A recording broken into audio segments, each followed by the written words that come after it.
Hello everyone, welcome to my YouTube channel science and magic.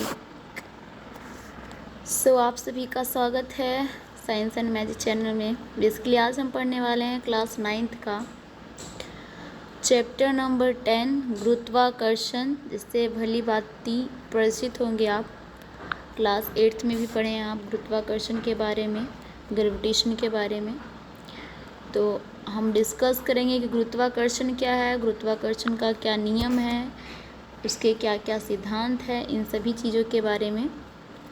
तो मैं request करूँगी आप सभी को कि वीडियो को पूरा देखें। अगर आपको वीडियो पसंद आएगी तो चैनल को सब्सक्राइब कीजिएगा, शेयर कीजिएगा अपने दोस्तों में वीडियो को और लाइक कीजिएगा। तो चलिए शुरू करते हैं। सबसे पहला क्वेश्चन यही आता है पेपर में कि गुरुत्वाकर्षण बल क्या है। गुरुत्वाकर्षण बेसिकली में है क्या? गुरुत्वाकर्षण बल या ग्रेविटेशनल फोर्स किसे कहते हैं?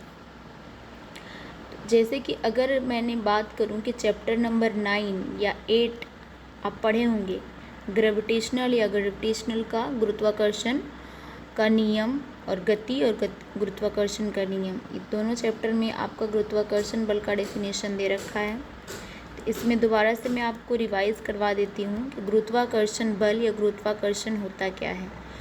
वह बल जो किसी भी वस्तु को धरती के केंद्र की तरफ खींचता है वो क्या कहलाता है? उस पृथ्वी का गुरुत्वाकर्षण बल कहलाता है। फॉर एग्ज़ाम्पल, ये आपका अर्थ है।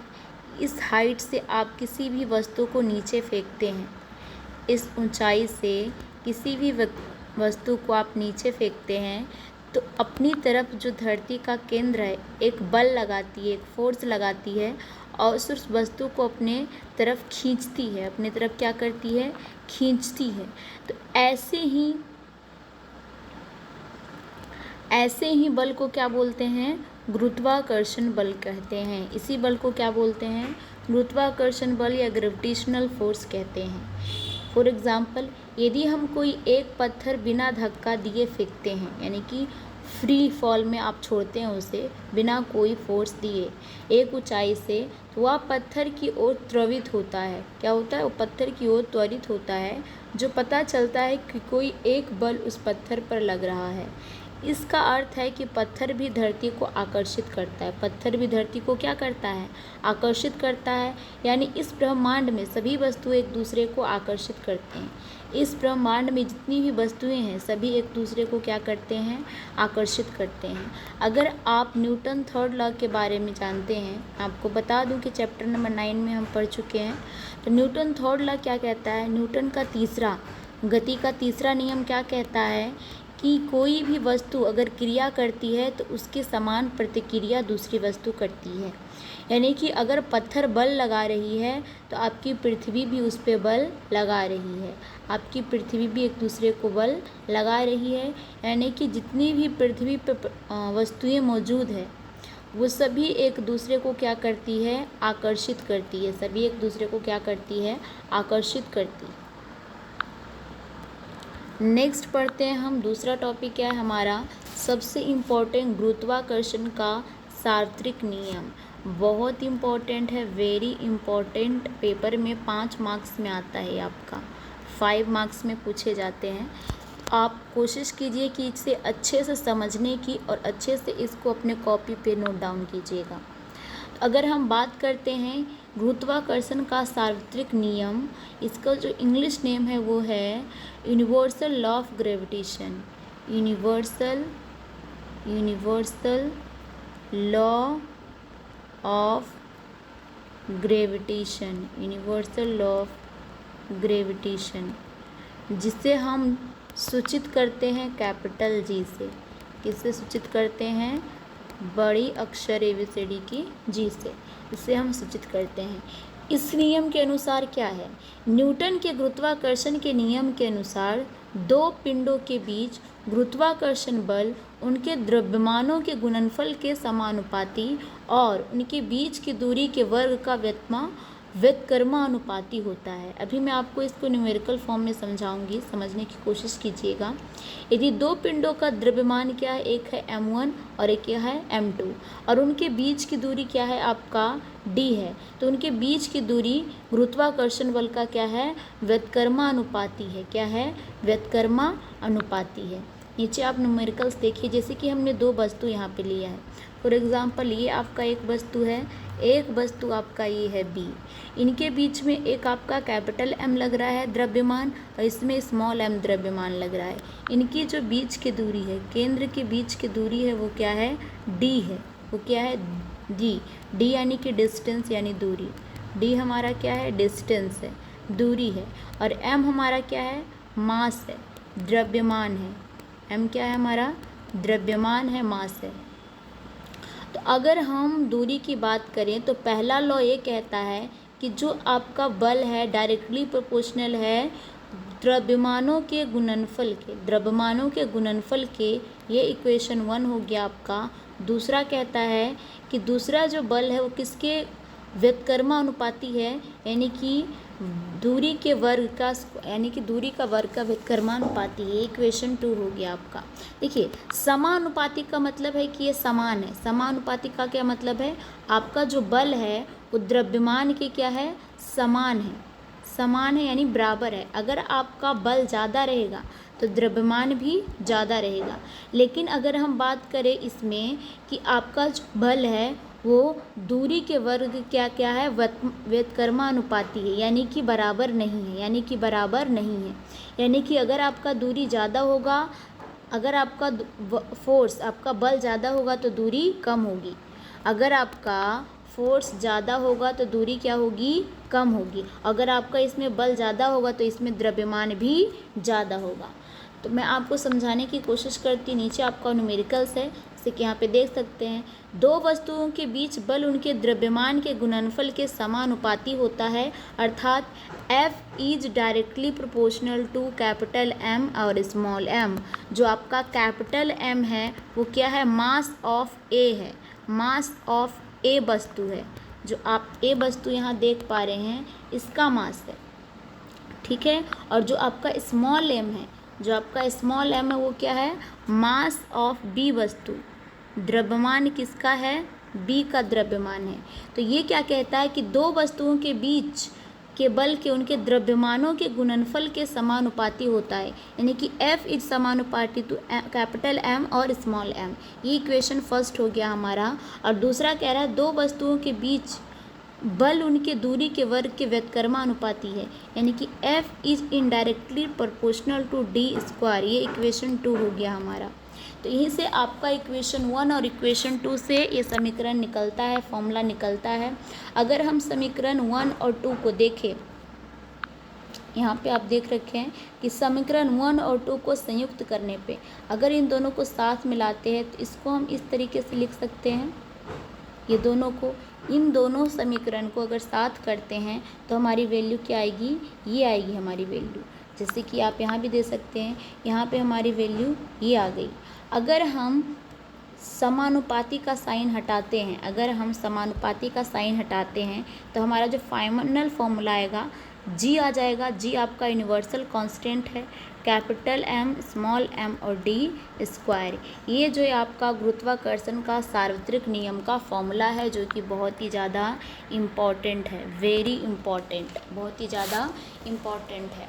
अब यहाँ G क्या है, G क्या है भाई, G जो है हमारा एक अनुपातिक स्थिरांक है और इसे सार्वत्रिक गुरुत्वीय स्थिरांक भी कहते हैं। इसका क्या क्या नाम है, अनुपातिकता स्थिरांक भी है और इसे सार्वत्रिक गुरुत्वीय स्थिरांक भी कहते हैं। इंग्लिश में बोलते हैं इसे universal gravitational constant, universal gravitational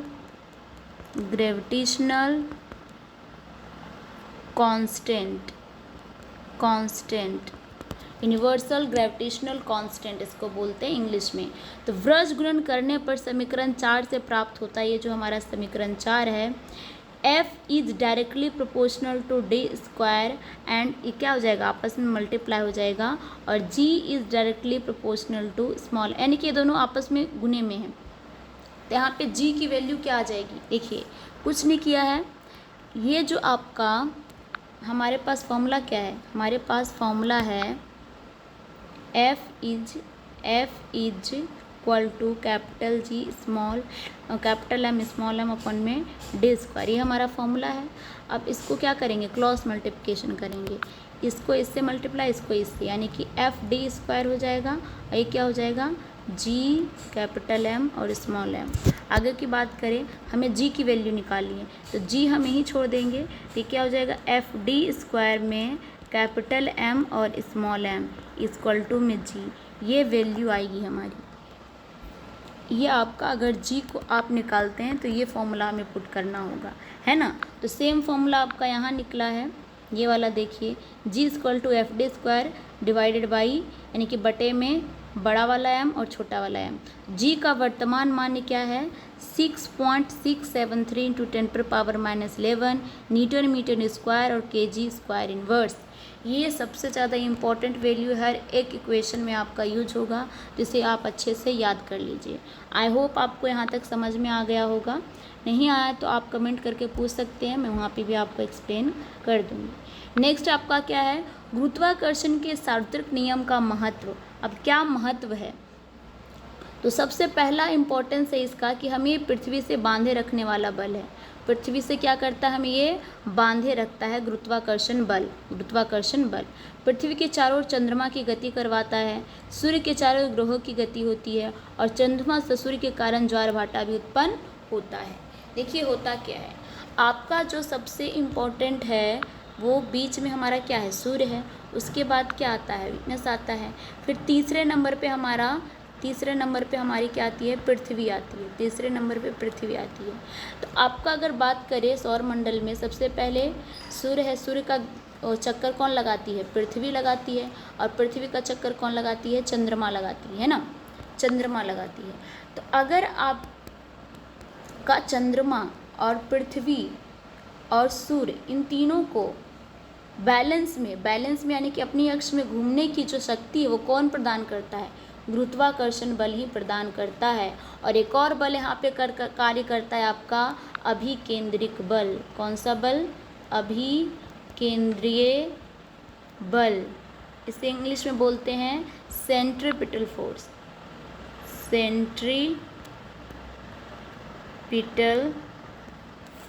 centripetal force ये क्या होता है, कोई भी वस्तु जो वृत्ताकार पथ पे गति करती है तो उसका जो केंद्र है अंदर की तरफ एक बल लगाता है, उसी बल को क्या बोलते हैं, अभिकेंद्रीय बल।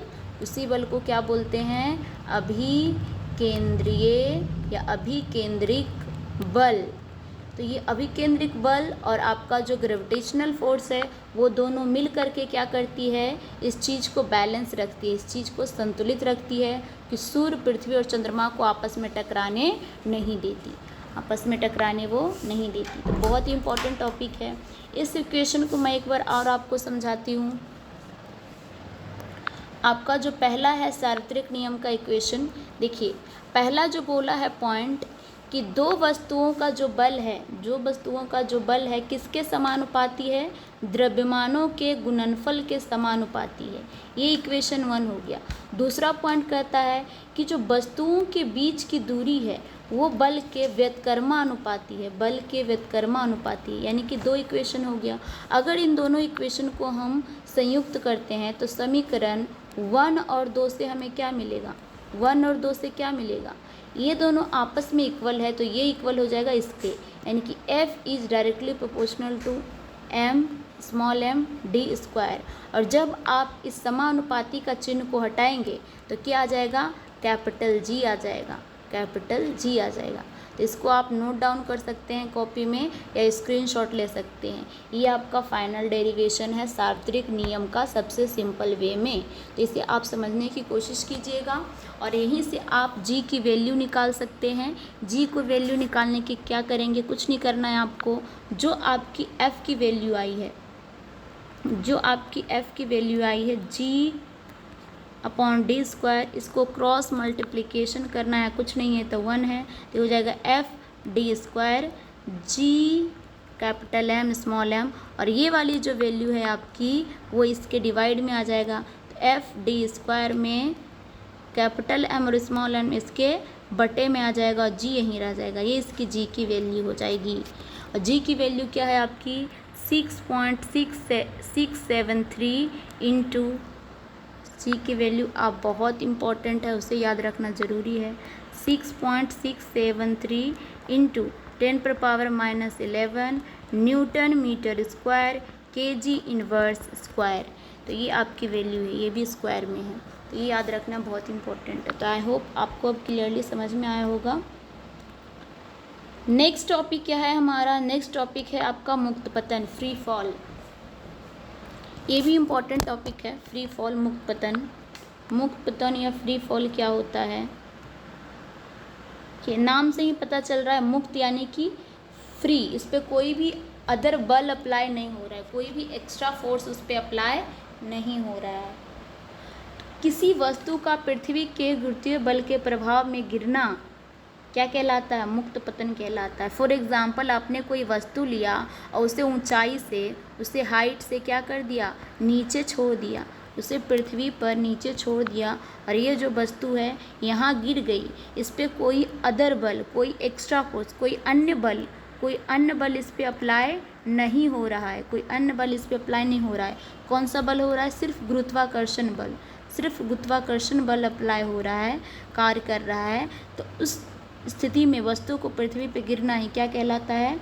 मुक्त पतन कहलाता है, फ्री फॉल कहलाता है। मुक्त पतन में वस्तु के वेग की दिशा में कोई परिवर्तन नहीं होता है, क्योंकि वह पृथ्वी की तरफ गिरती, क्योंकि वह नीचे की तरफ गिरती है। लेकिन वस्तु के वेग के परिमाण में परिवर्तन होता है, यानी कि इसका जो परिमाण है उसमें परिवर्तन होगा, लेकिन वेग में परिवर्तन नहीं होगा, यानी कि वो आराम आराम से नीचे आ सकती है। पृथ्वी के गुरुत्वीय बल के कारण वस्तु के वेग में परिवर्तन या त्वरण गुरुत्वीय त्वरण कहलाता है।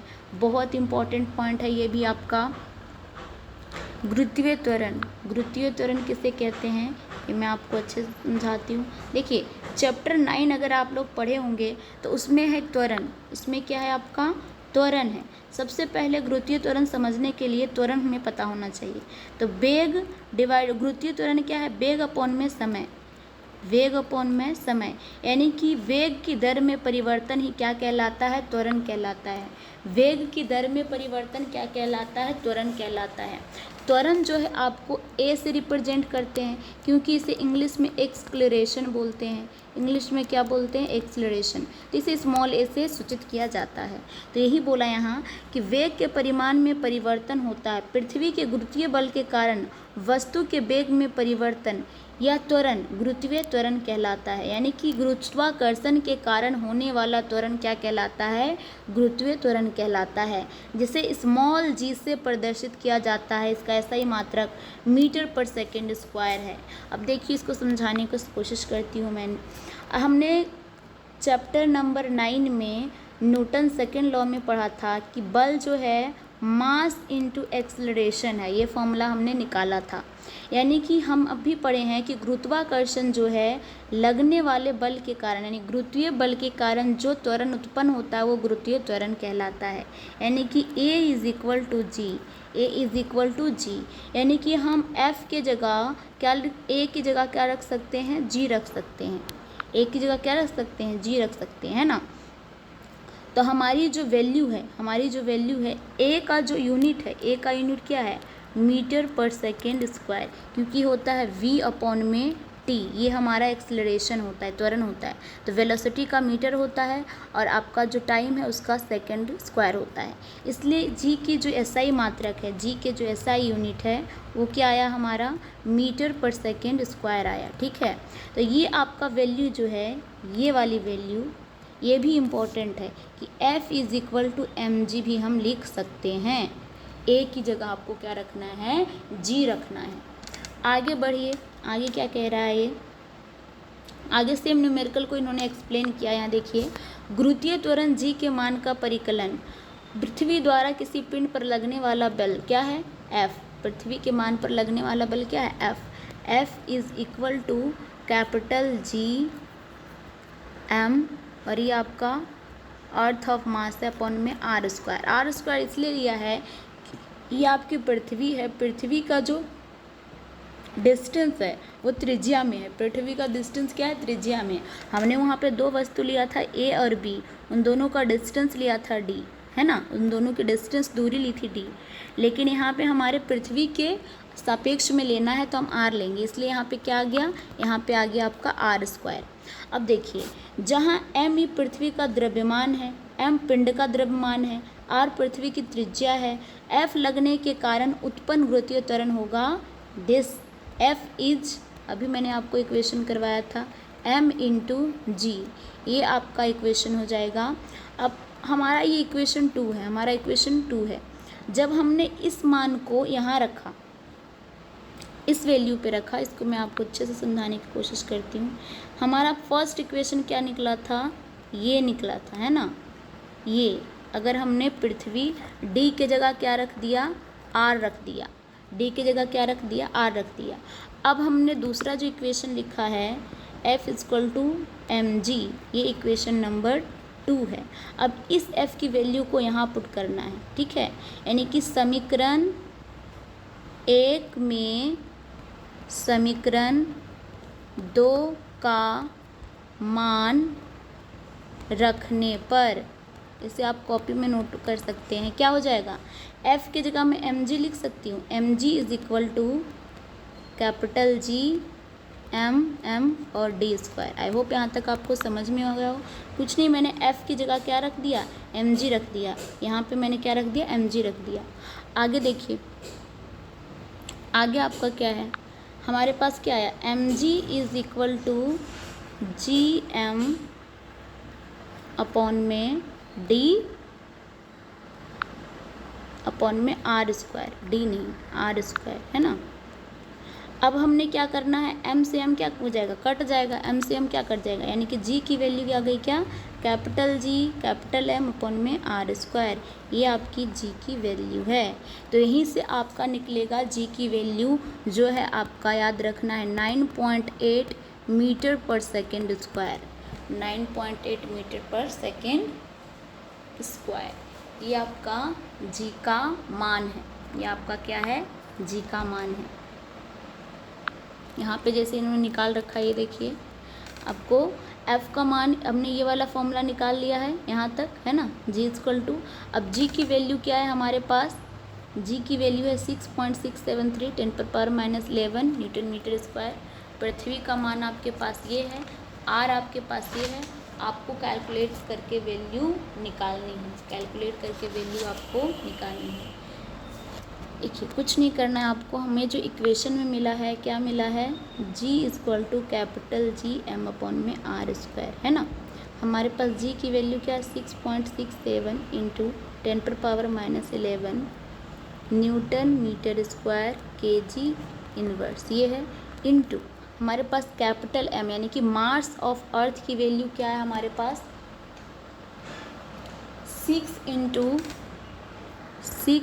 10⁻24, ये आपको बुक में दे रखा है, आराम से वहाँ से भी सॉल्व कर सकते हैं, kg ये है।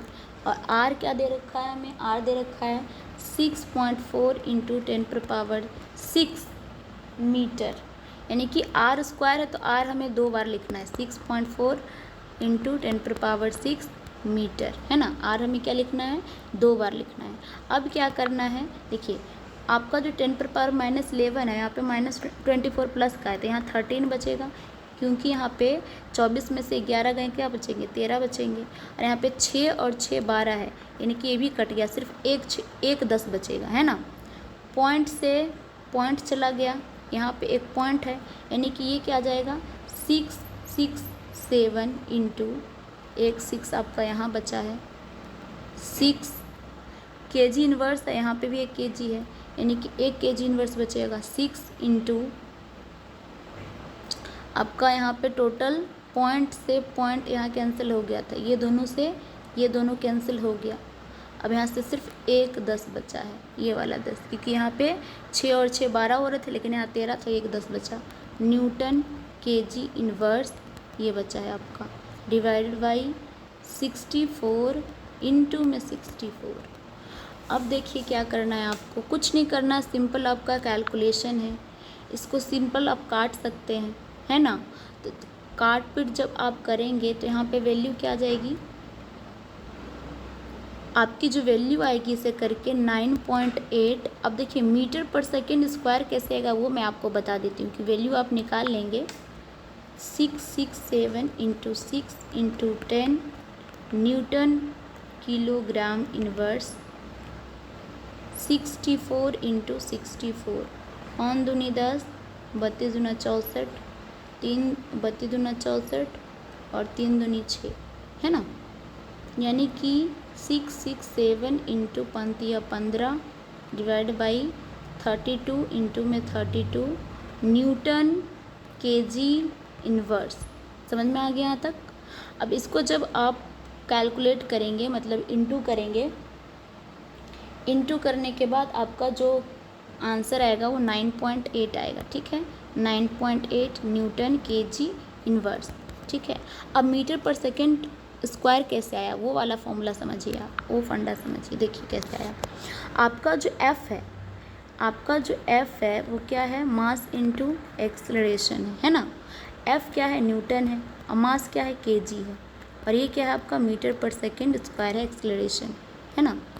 अब अगर हम न्यूटन को केजी इधर करेंगे तो ये बटा में चला जाएगा और क्या हो जाएगा, मीटर पर सेकेंड स्क्वायर। इसको सही से समझिए आप। यहाँ हमारे पास क्या है, 9.8 न्यूटन केजी इनवर्स, यानी कि 9.8 न्यूटन डिवाइडेड बाई केजी, ये है हमारे पास, है ना। अब क्या है, हमारा जो एफ है किसके इक्वल है, मास इनटू एक्सेलरेशन के। तो हमारा एफ क्या होता है, न्यूटन होता है। एफ क्या है हमारा, न्यूटन है, और मास क्या है, केजी में मापते हैं। एक्सेलरेशन क्या है, मीटर पर सेकेंड स्क्वायर है। तो न्यूटन को हम इसके केजी आ जाएगा बटे में मीटर पर सेकेंड स्क्वायर, यानी कि मीटर पर सेकेंड स्क्वायर जो है किसके इक्वल है, न्यूटन बटा केजी के है। तो न्यूटन बटा केजी भी यहाँ है, इसके जगह मैं 9.8 न्यूटन बटा केजी की जगह क्या लिख दूंगी, मीटर पर सेकेंड स्क्वायर। तो यहाँ से आया ये वैल्यू आपकी, ये है आंसर। आई होप आपको अच्छे से समझ में आ गया होगा ये चीज़ें। आप इसे कोशिश कीजिएगा प्लीज़, नोटबुक में समझ के आप आराम से आप एक एक पॉइंट क्लियर करके उतारें और समझें, तभी आपको पेपर में काम आएगा, क्योंकि आपके 5 मार्क्स में यहाँ से भी क्वेश्चन आता है। तो क्लियरली आपको समझ में आया होगा। सिंपल कैलकुलेशन है, आपका एसआई यूनिट कैसे आया वो भी मैंने बता दिया। आगे सिर्फ थ्योरेटिकल पार्ट है आपका। ये क्या है, पृथ्वी के गुरुत्वीय बल के प्रभाव में वस्तुओं की गति क्या होती है।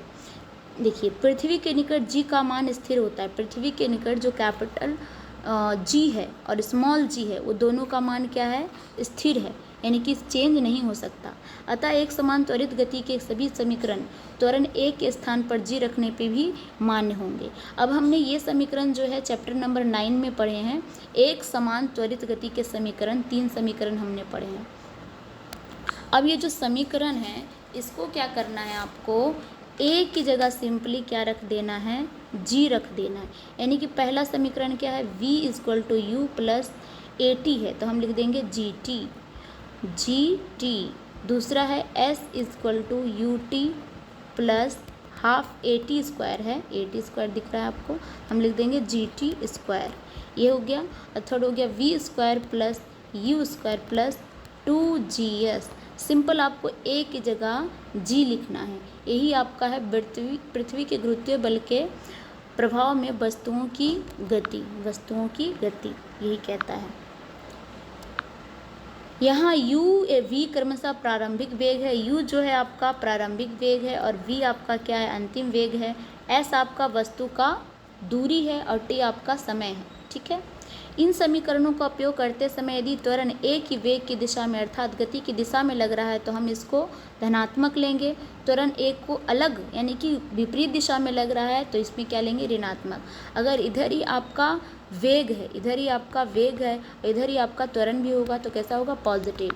लेकिन वेग इधर है, त्वरण इधर है तो कैसा हो जाएगा, नेगेटिव, ऋणात्मक। ये आपका सेम दिशा में तो पॉजिटिव, धनात्मक।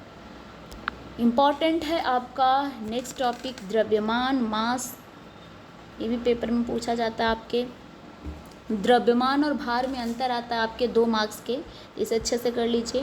देखिए क्या होता है, किसी वस्तु में निहित पदार्थ का परिमाण द्रव्यमान कहलाता है। मान लीजिए कि एक कोई भी वस्तु है जो 200 ग्राम का उसका वजन है, तो उसके बनने में जो भी मटेरियल लगा है वही उसका क्या कहलाएगा, द्रव्यमान कहलाएगा।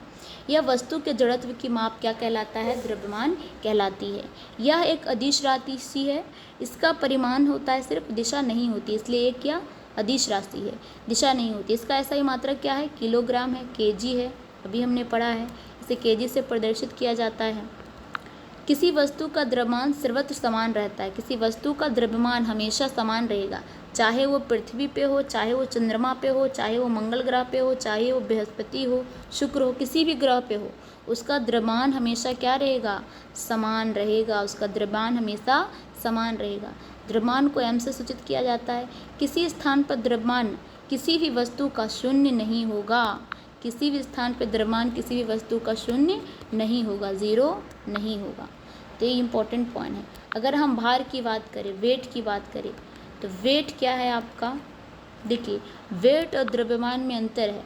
किसी भी वस्तु का भार वह बल है जिससे पृथ्वी उसे अपनी ओर आकर्षित करती है, यानी कि गुरुत्वाकर्षण बल के कारण जो भार उत्पन्न होता है, जो गुरुत्वाकर्षण बल के कारण जो वस्तु में भार उत्पन्न होता है उसी आपका वेट कहलाता है। इस पर गुरुत्वाकर्षण बल कार्य करती है। हम जानते हैं बल क्या होता है, द्रव्यमान इंटू त्वरण होता है। तो पृथ्वी के गुरुत्वीय बल के कारण गुरुत्वीय त्वरण क्या हो जाएगा, जी क्या हो जाएगा, force into equal to mass into acceleration, अभी बताया मैंने आपको। लेकिन पृथ्वी द्वारा आरोपित बल भार कहलाता है। पृथ्वी द्वारा आरोपित बल क्या कहलाता है, भार कहलाता है। इसे W से प्रदर्शित करते हैं, इसलिए इसको क्योंकि आपका भार क्या है, F is equal to W है, तो हम F is equal to mg लिख रहे हैं, तो W इज इक्वल टू भी mg लिख सकते हैं। W इज इक्वल टू भी mg लिख सकते हैं। इतना भार एक बल है, इसका ऐसा ही मात्रक क्या है, न्यूटन है। इसका ऐसा ही मात्रक क्या है, न्यूटन है। तो भार का आपका 2 मात्रा है, एक न्यूटन, एक क्या है आपका केजी, यानी कि केजी हो जाएगा, और मीटर पर सेकंड स्क्वायर, केजी मीटर पर सेकंड स्क्वायर। न्यूटन तो है ही, और केजी मीटर पर सेकंड भी स्क्वायर भी है इसका स्थायी मात्रा, तो 2 यूनिट है। क्यों 2 यूनिट है, आई होप आप समझ गए होंगे कि आपका जो फोर्स होता है वो क्या होता है, मास इंटू एक्सलरेशन होता है। यही आपका वेट होता है। वेट भी क्या होता है, मास इंटू एक्सलरेशन होता है, यानी कि मास इंटू जी होता है। तो मास आपको केजी में मापते हैं और जी आप मीटर पर सेकंड स्क्वायर में मापते हैं। इसलिए वेट का भी यूनिट क्या है, न्यूटन भी है, और केजी मीटर पर सेकंड स्क्वायर भी है, दोनों है आपका। ठीक है, आई होप क्लियरली समझ गए होंगे आप। नेक्स्ट क्या है आपका, वस्तु का चंद्रमा पर भार। ये भी इम्पोर्टेंट टॉपिक है। किसी भी वस्तु का चंद्रमा पर भार पृथ्वी का 1/6 होता है। चंद्रमा पर किसी वस्तु का भार पृथ्वी के भार का 6ठा भाग होता है। माना कि किसी वस्तु का द्रव्यमान m है, पृथ्वी पर उसका भार हुआ, अर्थात वह जिस बल से पृथ्वी अपनी ओर खींचती, यानी कि गुरुत्वाकर्षण बल, वह बल होगा। यानी कि मान लीजिए कि पृथ्वी का द्रव्यमान m है, पृथ्वी की त्रिज्या r है, और चंद्रमा पर वस्तु का भार क्या है आपका, आगे के इक्वेशन में। ये इक्वेशन तो हमने निकाला है अपने इक्वेशन से, यानी कि g is mass of earth, capital M, and r radius of earth है, E हमारा अर्थ है, रेडियस ऑफ अर्थ स्क्वायर। अगर हम सेम अब चंद्रमा का लेते हैं तो हो जाएगा force of moon, g capital M mass of moon में एक और मास इंटू में RM स्क्वायर। और इन दोनों को जब आप इक्वेट करेंगे तो क्या आ जाएगा, डिवाइड करेंगे तो क्या आ जाएगा, यहाँ पे देख रहे हैं जैसे अगर डिवाइड करेंगे तो इस तरीके से वैल्यू आएगी, और फाइनल जैसे कि आपका M है, ठीक है, मैं आपको करके दिखाती हूँ। हमारा एक वैल्यू क्या आया है, capital G mass of earth and M divided by R square, ठीक है, R। फिर मून का मानते हैं तो G M और R M स्क्वायर। अगर इसको मैं डिवाइड करती हूँ तो क्या हो जाएगा, F डिवाइडेड बाई FM, यानी कि force of earth and force of moon, ये हो जाएगा। यही है हमारा यहाँ भी, फोर्स ऑफ मून ऊपर एंड फोर्स ऑफ अर्थ नीचे है, ठीक है, ओके फाइन। इसको हम ले लेते हैं m और इसको हम ले लेते हैं e, यानी कि इस सेम चीज़ को हमें क्या करना है, इससे डिवाइड करना है, इंटू कर दीजिए r e का square divided by g m e में m से m कट जाएगा, हमारे पास क्या बचेगा, g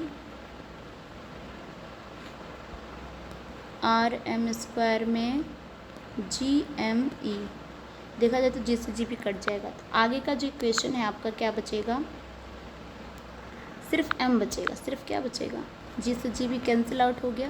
तो आगे का mass of moon divided by r, अर्थ का स्क्वायर बचेगा यहाँ पे, मास ऑफ अर्थ में मून का स्क्वायर, ये सिर्फ आपका इक्वेशन आएगा, ये इक्वेशन आएगा, ये सेम इक्वेशन यहाँ आ गया है। आगे क्या है देखिए,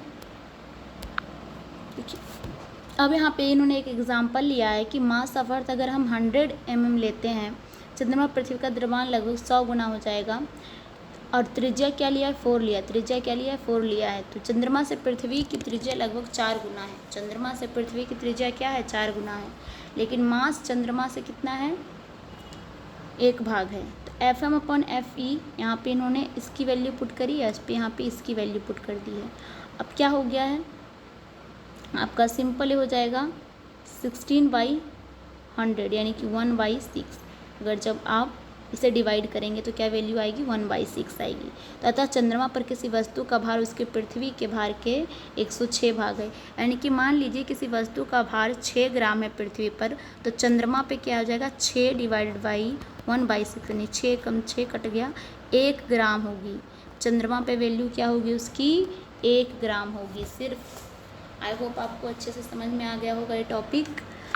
नेक्स्ट आपका है, इम्पॉर्टेंट है, प्रणोद तथा दाब। प्रणोद भी एक तरह का प्रेशर ही है, प्रेशर यानी कि दाब। अब इसके अंदर क्या होता है, प्रणोद किसी वस्तु की सतह के लंबवत लगने वाला प्रणोद कहलाता है। यानी कि मान लीजिए कोई इंसान खड़ा है या कोई वस्तु रखी है, तो जो लंबवत लग रही है, लंबवत यानी कि इस तरीके से उस पर लग रही है दाब, इस तरीके से जो दाब लग रही है वो क्या कहला रही है, प्रणोद कहला रही है, प्रणोद। दाब क्या होता है, प्रति एकांक क्षेत्रफल पर लगने वाला प्रणोद ही क्या कहलाता है, दाब कहलाता है। यानी कि दाब का जो सूत्र होता है वो होता है,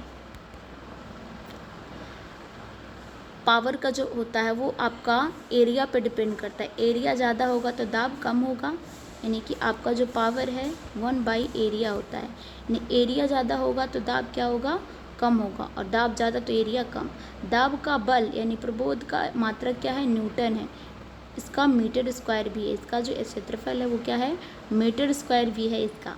क्यों, क्योंकि एरिया जब हम मापते हैं तो किस में मापते हैं, मीटर स्क्वायर में मापते हैं। तो दाब का ऐसा ही मात्रक पास्कल भी है, पास्कल से। तो बेसिकली अगर बात करें हम दाब का, तो इसका ऐसा ही मात्रक क्या है, पास्कल।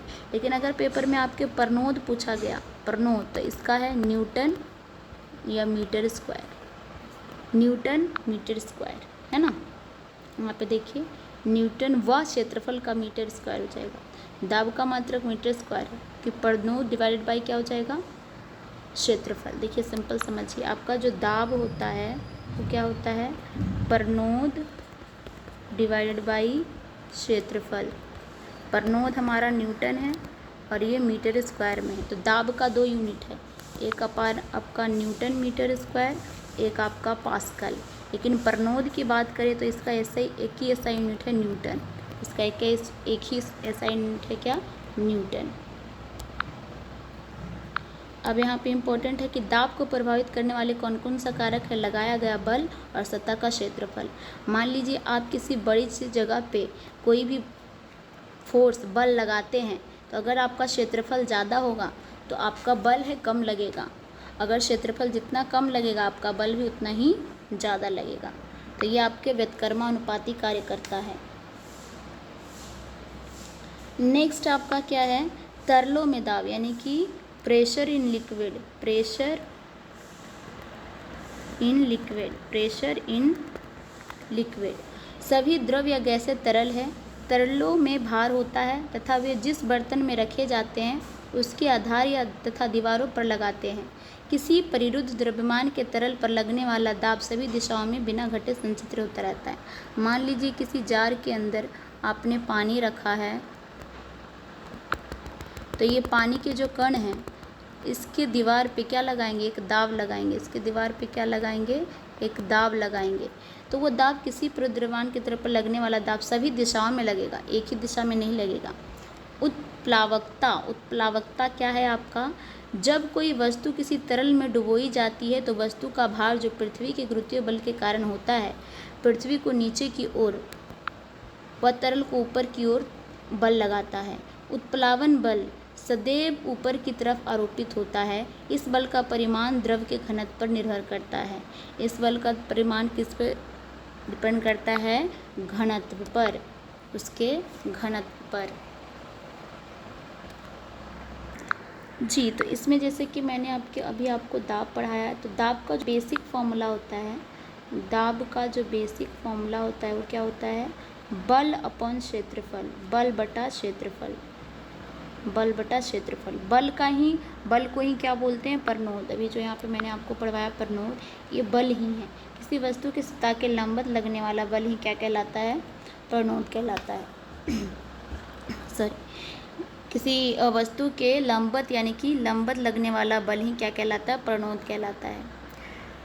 दाब आई होप अच्छे से आपको समझ में आया होगा। उत्प्लावकता या बायोंसी, इसे इंग्लिश में क्या बोलते हैं, बायोंसी।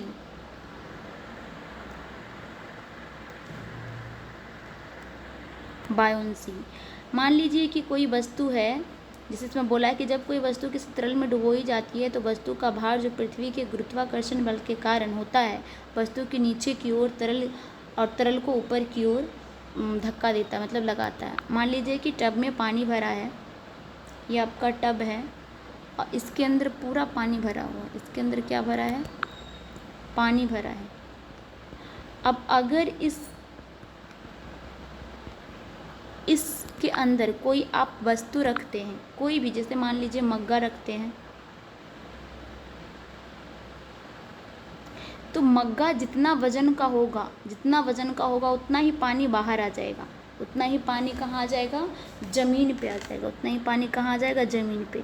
क्योंकि आपके मग्गा ने भी फोर्स लगाया है अंदर की तरफ, और आपका जो पानी है वो भी मग्गा को रिप्लेस करने में क्या लगाया है, बल लगाया है। तो दोनों ने एक दूसरे को क्या लगाया है, बल लगाया है। तो उत्प्लावकता वही कहता है। उत्प्लावन बल सदैव ऊपर की तरफ आरोपित होता है। उत्प्लावन बल कहाँ लगता है, सदैव ऊपर की तरफ। इस बल का परिमाण द्रव के घनत्व पर निर्भर करता है। घनत्व यानी कि उसके डेंसिटी पर क्या करता है, निर्भर करता है।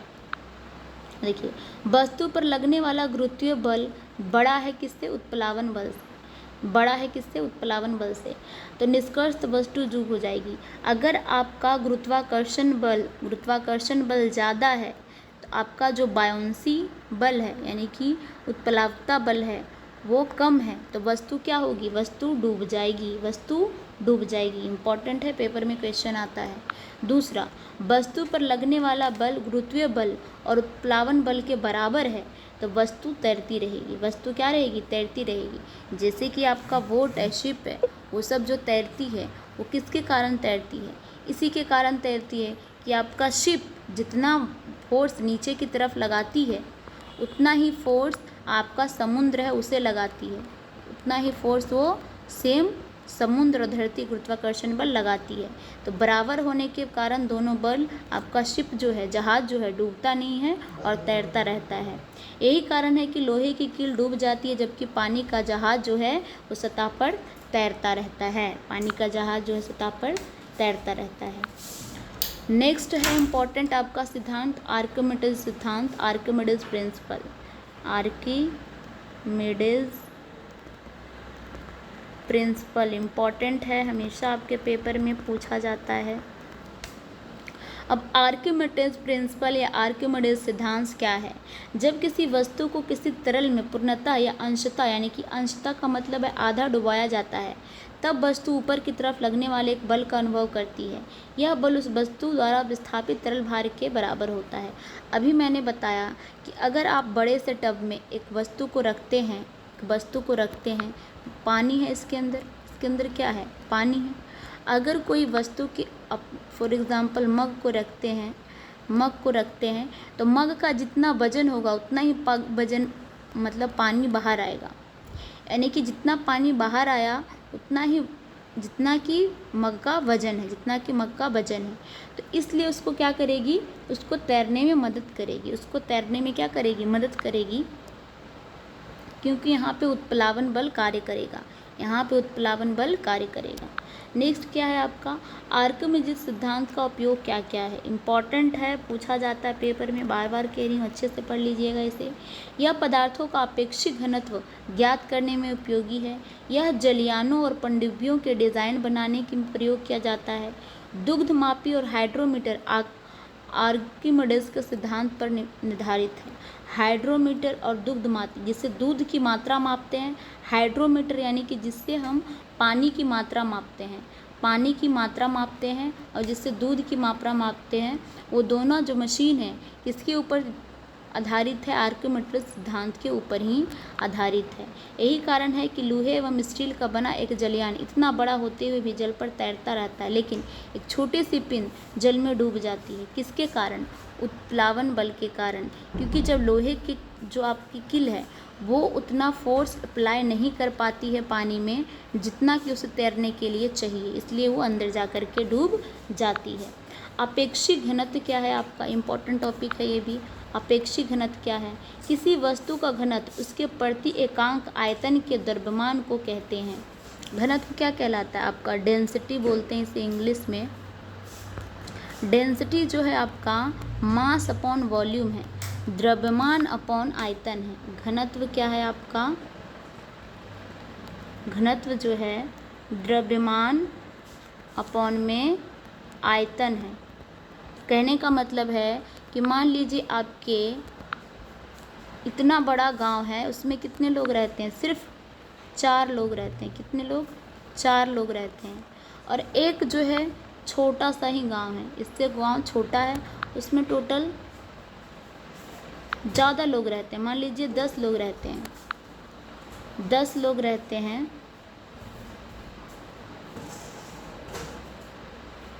आयतन का क्या मतलब है, क्षेत्रफल है ना, ये कि यहाँ जगह छोटी है लेकिन द्रव्यमान क्या है, ज़्यादा है, तो यहाँ पे घनत्व भी क्या हो, ज़्यादा होगा। लास्ट टाइम मंथली एग्जामिनेशन में आपका आया था क्वेश्चन कि रुई का घनत्व ज़्यादा है या लोहा का।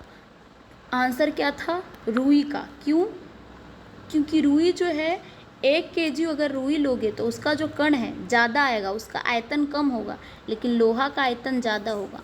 सिंपल घनत्व ज़्यादा है तो आपका द्रव्यमान ज़्यादा होगा, और आपका घनत्व ज़्यादा है तो आयतन कम होगा, आयतन ज़्यादा है तो घनत्व कम होगा। ये इस पे कॉन्सेप्ट लागू होता है। तो सेम है अपेक्षित घनत्व। घनत्व का मात्रक किलोग्राम मीटर क्यूब है। विशिष्ट परिस्थितियों में किसी पदार्थ का घनत्व सदैव समान रहता है, अतः किसी पदार्थ का घनत्व उसका लाक्षणिक गुण होता है। तो घनत्व का फॉर्मूला क्या है, द्रव्यमान डिवाइडेड बाई आयतन, अभी मैंने बताया। ये आपका लास्ट टॉपिक था, अपेक्षित घनत्व। एक और पॉइंट है इसमें, किसी पदार्थ के घनत्व और पानी के घनत्व के अनुपात को अपेक्षित घनत्व कहते हैं। मान लीजिए आपने, अभी मैंने एग्जांपल दिया कि इस टब में पानी भरा है, इस टब में कितना भरा है, पानी भरा है। आपने 1 kg का कोई भी वस्तु इस पानी के अंदर डाला है और 1 लीटर ही पानी बाहर आया है, 1 kg के बराबर ही पानी बाहर आ गया है। तो उन दोनों का जो घनत्व है उसी को क्या बोलते हैं, अपेक्षित घनत्व। अपेक्षित घनत्व है पदार्थ का घनत्व डिवाइडेड बाई पानी का घनत्व, पदार्थ का घनत्व बटे में पानी का घनत्व। चूँकि अपेक्षित घनत्व समान राशियों का एक अनुपात है, अतः इसका कोई मात्रक नहीं होता, क्योंकि मान लीजिए हमारा 1 kg पानी भी है फॉर एग्जांपल और 1 kg समान भी है, तो kg से kg कट गया तो यहाँ पे कोई भी मात्रक इसका नहीं बचता है। इसलिए आई होप यहाँ तक आपको अच्छे से समझ आया होगा। अब 2 क्वेश्चन मैं लाई हूँ आपके लिए जो कि सिंपल है, जैसे कि चांदी का अपेक्षित घनत्व कितना है, 10.8 है, और पानी का घनत्व कितना है, 103 किलोग्राम मीटर क्यूब है। तो SI मात्रक में चांदी का घनत्व क्या होगा। SI मात्रक यहाँ नहीं दे रखा, आपको SI मात्रक में लिखाना होगा। सिंपल आपको क्या करना है, इसमें फॉर्मूला दिया, अपेक्षित घनत्व का फॉर्मूला क्या होता है, चांदी का घनत्व डिवाइडेड बाई पानी का घनत्व। तो अब चांदी का घनत्व क्या है 10.8 है, अब पानी का घनत्व क्या है 103 है, 103 है ना। अब उसमें क्या करना है आपको, 10⁻³ है ये, 10⁻³ क्या है 3 है ये, है ना। अब इसको कुछ नहीं करना, सिंपली आपको क्या करना है, डिवाइड कर देना है। डिवाइड करके जो वैल्यू आएगी वही आपका kg/m³ में आ जाएगी। तो ये आपका आंसर हो जाएगा इस तरीके से। सिंपल नेक्स्ट क्वेश्चन है आपका, किसी वस्तु का द्रव्यमान ज्ञात कीजिए अगर उसका भार 49 न्यूटन है। 49 न्यूटन है, तो द्रव्यमान का क्या होता है आपका फॉर्मूला, दिया गया वस्तु का भार क्या है 49 न्यूटन, जी क्या है आपका 9.8 मीटर पर सेकेंड, हमने वैल्यू निकाला। तो वेट का फॉर्मूला होता है m × g। हमें वेट कितना दे रखा है, हमें निकालना क्या है द्रव्यमान, है ना। हमें m निकालना है तो W/g हो जाएगा, m निकालना है। W दे रखा है आपको 49 न्यूटन और g है 9.8 न्यूटन। पॉइंट से अगर जब डिवाइड करेंगे तो आपका 5 किलोग्राम आ जाएगा। कुछ नहीं करना, सिंपली आपको डिवाइड करना है, तो 5 किलोग्राम आपका आंसर आ जाएगा। क्योंकि 98 को जब आप 98 से जब आप डिवाइड करेंगे कितना 490 था ना। 49 न्यूटन है तो हमारे पास क्या है 9.8 और 49, ठीक है। पॉइंट हटेगा, यहाँ 0 चल जाएगा, इसलिए मैंने लिखा 98 / 49। 5 से इंटू कीजिए, 8 × 40 के 0, यहाँ बचे 4, 9 × 45 और 4 49, यानी कि ये 5 टाइम में कट जाएगा, 490 कट गया, यानी कि 5 kg आपका क्या आ जाएगा, इसका आंसर आ जाएगा। सेम आंसर आपका यहाँ पे है। तो ये रहा था आपका चैप्टर नंबर 10। आई होप आपको अच्छे से समझ आया होगा। अगर नहीं कुछ डाउट है आपको यहाँ पे, आप कमेंट बॉक्स में पूछ सकते हैं। मैंने टेलीग्राम का लिंक भी शेयर कर रखा है डिस्क्रिप्शन में, वहाँ से आप ज्वाइन कर सकते हैं, वहाँ पूछ सकते हैं। टेलीग्राम या इंस्टाग्राम से भी आप मुझे मैसेज कर सकते हैं। तो अगर आपको वीडियो पसंद आया हो तो चैनल को सब्सक्राइब कीजिएगा, वीडियो को लाइक और अपने दोस्तों के साथ शेयर कीजिएगा। बहुत सारा पढ़ाई कीजिए। Thank you so much and have a nice evening. Thank you.